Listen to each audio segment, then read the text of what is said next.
Once Upon a Broken Heart by Stephanie Garber, Chapter 7.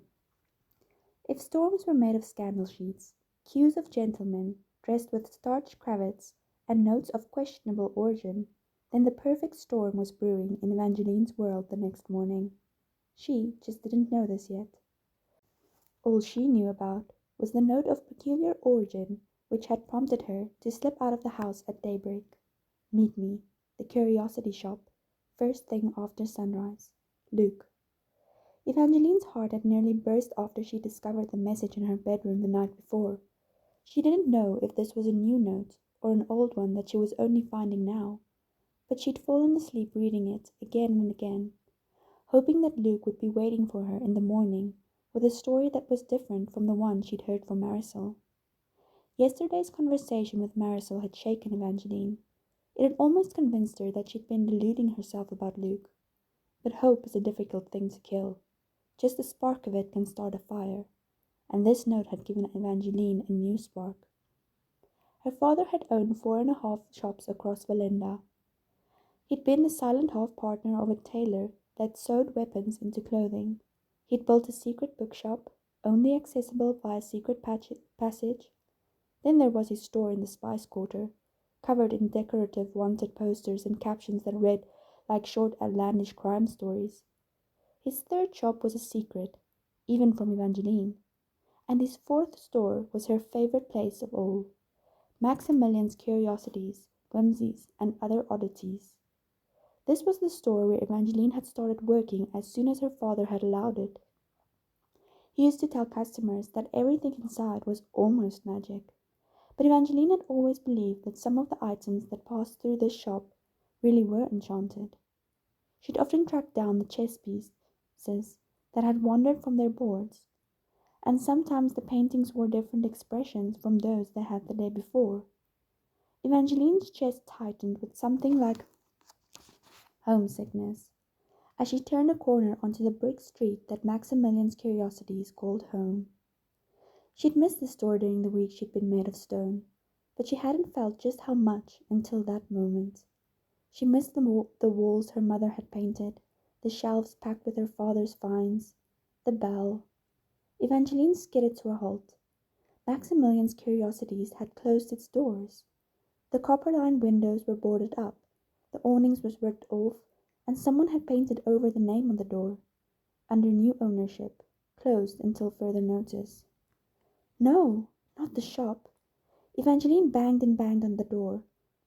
This was the last piece of her father that she had left. How could Agnes do this? "Excuse me, young miss." A patroller's stout shadow fell over her. "You're going to need to stop that pounding." "You don't understand. This door was my father's. It was willed to me." Evangeline continued knocking as if the door might magically open, as if Luke were waiting on the other side, as if she hadn't just lost the last piece of her parents. "How long has it been closed?" "I'm sorry, miss. I think it shut nearly 6 weeks back, and—" The young patrolman's face lit up. "Fallen stars, it's you. You're Belinda's sweetheart savior." He paused to smooth back his hair. "If you don't mind me saying so, miss, you're even prettier than the papers say. Do you know where I can get one of those applications?" "Applications for what?" Evangeline stopped knocking, suddenly uneasy, as the patrolman reached into his back pocket and retrieved a black and white sheet of newsprint. The Whisper Gazette. From the streets to stone to stardom. An interview with Belinda's sweetheart savior by Cutlass Nightlinger. 17-year-old Evangeline Fox looks like a fairy tale princess with her shimmering pink hair and her quixotic smile. But weeks ago, she was a parentless orphan. When I spoke with her recently, she told me that she couldn't remember the last time she'd eaten. She hadn't been invited to the wedding ceremony of Luke Navarro and Marisol Tourmaline, who many of you know as the Cursed Bride. And yet, when Evangeline stumbled upon the gathering, which had been transformed to stone by one of the fates, Evangeline didn't hesitate to save the entire wedding party by taking their place and becoming a statue. "I think I just did what anyone else would have hopefully done in my situation. I'm really not a hero," she told me. Evangeline was so humble. It was difficult to get her to speak about her own heroics, but Belinda's sweetheart Saviour was eager to talk when I mentioned the cursed bride's mother, Agnes Tourmaline, and her magnanimous plans to adopt Evangeline. "I already feel as if the horror I went through is turning into a fairy tale," she said. Agnes also informed me that Evangeline is eager to move on with her life as soon as possible. She's accepting suitors by way of applications for her hand in marriage. "Oh my!" Evangeline gave the betrothal an unsteady smile. "I'm sorry, this paper is mistaken. I'm not looking for suitors." She cringed at just using the word. It didn't surprise her. She knew Agnes's hug and smiles yesterday had been false, but Evangeline hadn't expected her stepmother to sell her off so quickly. Other passers-by on the street had already stopped to stare. A few eager gentlemen looked as if they were building up courage to approach. If Jax had been there, he'd probably taken it as proof that he'd done Evangeline a favor by making her so popular. But this wasn't what she wanted. Evangeline threw the scandal sheet in the closest trash bin and looked once more at Luke's note. The message was old. She knew that now. He wouldn't have asked her to meet at the shop knowing it was shuttered. Evangeline didn't want to cry so much as she wanted to find a way back in time, to before Agnes, to before Luke, to before she'd lost both her parents. She just wanted one more hug from her father, one more moment of her mother smoothing her hair. The pain she felt at missing Luke wasn't even a scratch in comparison to the absence of her mother and father. She still wanted Luke, but what she really wanted was the life and all the love that she had lost. It was difficult not to feel heartsick as Evangeline trudged back to a house that hadn't been home since her father had died. Normally, she adored the city. She loved the tangle of noise, the bustling of people, the way her street often smelled of fresh-made cakes from the bakery around the corner. But that afternoon, the street smelled of too much unfamiliar cologne. The scent made her nauseous, but it was the sight of all the gentlemen that stopped her in her tracks. Decked out in their finest coats and capes and hats, the men lined the street to her house, where Agnes stood on the doorstep, happily receiving flowers, compliments, and paper pages. "She's accepting suitors by way of application for her hand in marriage." Evangeline's hands curled into fists.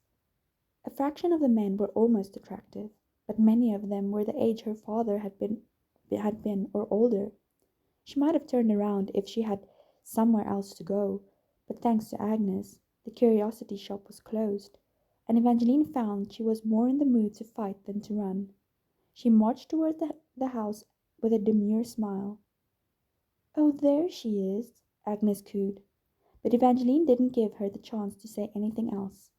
She quickly turned to the gentleman, raised her voice, and said, "Thank you all for coming, but I wish to turn everyone away." She paused and theatrically pressed the back of her hand to her forehead and closed her eyes, mimicking a move she'd once seen in a tragic street play with her father. "I'm not a statue anymore, but I'm still cursed, and anyone I kiss will turn to stone." Murmurs erupted everywhere. Stone? Cursed? "I'm getting out of here." The gentlemen quickly dispersed, and with them went her doting stepmother's facade. Agnes grabbed Evangeline's shoulders and dug her slender fingers in. "What have you done, you wretched girl? Those suitors weren't just for you. This was Marisol's chance at getting noticed again." Evangeline winced and pulled away. She felt a stitch of guilt for her stepsister.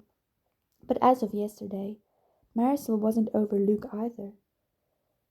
"Don't pretend I'm the villain," Evangeline said. "You shouldn't have done this, and you shouldn't have sold my father's shop. That store was willed to me." "You were considered dead." Agnes took a menacing step. Evangeline blanched. Her stepmother had never hit her, but she'd also never grabbed her before today, and Evangeline hated to consider what else Agnes might do. If her stepmother tossed her out onto the streets, Evangeline had nowhere to go. Evangeline probably should have thought about that before she turned away the suitors, but it was too late to make it back. to take it back, and she wasn't sure that she would have. I hope that's not a threat, Agnes. Evangeline spoke with all the bravado she could muster. You never know who might be listening, and it'd be a shame if word of your true nature made it to someone like Cutlass Nightlinger. Agnes's nostrils flared. Cutlass can't protect you forever. I would think you'd know how quickly a young man's attention can shift. Cutlass Nightlinger will either turn on you or soon forget you like your beloved Luke did. The barb hit Evangeline straight in her chest. Agnes smiled as if she'd been itching to say the words. I was going to wait and share this with you after Marisol saw it, but I've changed my mind. Agnes reached towards the table of applications, retrieved a folded page, and held it out for Evangeline. Cautiously, she unfolded the note. Marisol, my most precious treasure, I wish I didn't have to say goodbye this way, but I'm hoping this will not be a true farewell.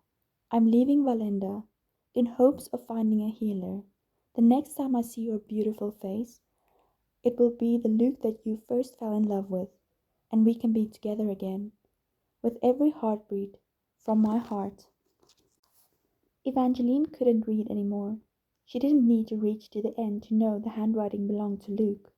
Luke had written her letters, but they were usually brief like the note she'd found last night. He'd never called her his most precious treasure or mentioned his heart beating. This can't be real, Evangeline breathed. What have you done to him? Agnes laughed. You really are a stupid child. Your father used to say you believed in things you couldn't see, as if it were a gift. But you should start believing in the things that you do see. Luke Navarro's family lived on the fashionable far edge of town, where the houses were larger and farther apart, the type of neighborhood that always made Evangeline feel the need to take a deep breath as she approached. On the day that Marisol had announced her engagement to Luke, Evangeline had run all the way here. She'd knocked on Luke's door, sure that when it went open, Luke would tell her it was all a great misunderstanding. Luke was her first love, her first kiss, her heart when hers had stopped working. It was unimaginable that he didn't love her, as impossible as traveling through time. A part of her had known there was a chance it could be true, but her soul had told her that it wasn't. She had expected Luke to confirm it, but Luke never told her anything. Their servants sent her away and slammed the door. They did the same the next day, and every day that followed. But today was finally different. Today no one answered the door when she knocked. Evangeline heard no footsteps in the house, no voices. When she found a crack in the drawn curtains, all she saw on the other side were sheets covering the furniture. Luke and his family had left, just as Luke's note said. Evangeline didn't know how long she stood there, but eventually she recalled Jax's words, and she wondered if he'd been right when he said, if he loved you back, he wouldn't be marrying someone else. End of story.